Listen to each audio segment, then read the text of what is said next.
আহনাফ আর মিমের প্রথম দেখা হয়েছিল একটি ব্যস্ত রেলওয়ে স্টেশনে।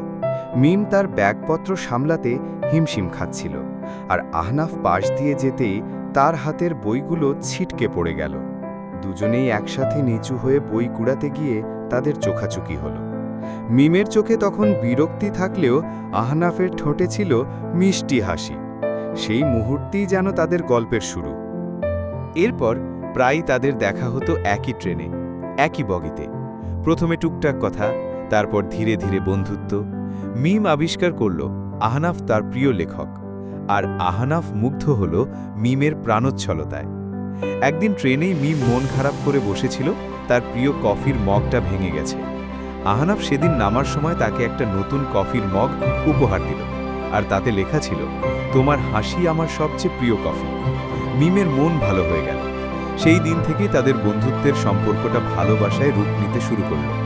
প্রতিটা ট্রেন যাত্রা তাদের জন্য হয়ে উঠল এক নতুন অধ্যায়। স্টেশনের কোলাহল, ট্রেনের ধীর গতি, আর জানালার পাশের সিট, সবকিছুই তাদের ভালোবাসার সাক্ষী হয়ে রইল। অনেক বছর পর একদিন আহনাফ সেই একই রেলওয়ে স্টেশনে, যেখানে তাদের প্রথম দেখা হয়েছিল, মিমকে বিয়ের প্রস্তাব দিল। মিম চোখের জল মুছতে মুছতে হাসি মুখে রাজি হয়ে গেল। তাদের গল্পটা কেবল দুটি মানুষের গল্প ছিল না, এটি ছিল বিশ্বাস, বন্ধুত্ব এবং ভাগ্যের এক অটুট বন্ধনের গল্প, যা শুরু হয়েছিল এক ট্রেন যাত্রায় এবং শেষ হয়েছিল আজীবনের পথ চলায়।